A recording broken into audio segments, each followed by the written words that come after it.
So you're struggling with sin, whether it's you've gone back to the same sin or you've sinned by mistake and you're very convicted by the Holy Spirit.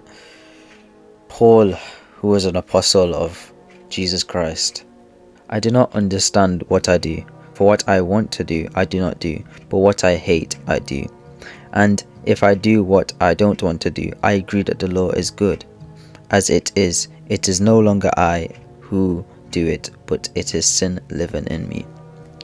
When you first take your first steps with Jesus Christ, you're gonna stumble, you're gonna fall several times, especially if you first put your faith in Him because of, let's say, habitual sin or things like that.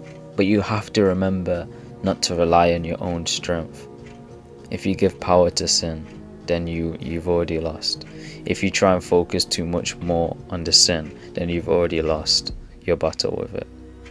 You have to give it to Jesus Christ. You have to, when you are tempted with whatever it is, you have to go run into God. You have to put your faith in God. You have to, let's say, pray if it's that bad, or just to try and run away from the temptation, or just to endure it. And you can't do it on your own strength.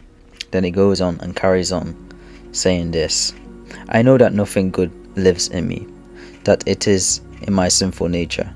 For I have the desire to do what is good, but I cannot carry it out. For what I do is not the good I want to do. No, the evil I do not want to do, this I keep on doing. Now if I do what I don't want to do, it is no longer I who do it, but it is sin living in me that does it. Again, he repeats the same thing about it is the sin living in you.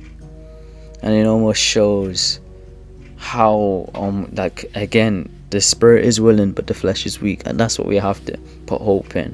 When you fall those several times, no matter how many times you keep going back into it, you have to get back up. You have to rely on God. For the righteous fall 7 times, but get back up because of God. God gives us the strength to just get back up and to focus on Him. And it is tough, but you have to be patient. And me saying this, I need to take these words into, because it's something I've struggled with, something pretty much a lot of people have struggled with, pretty much every Christian has struggled with. But do not lose faith, man. Do not lose faith. Keep praying, keep seeking, because the more you keep doing those things, the less likely you want to sin, or the less likely you end up falling into that sin. The main thing I'm just trying to say is to get back up. If you've sinned, if you've gone back into that same sin, I'm probably even going to watch this video if I sin, or it's not if I sin, it's when I sin, to get back up and to keep seeking God, no matter what, no matter the sin, like, to keep seeking God. The more you seek God, the less likely you even want to be wanting to do those same sins.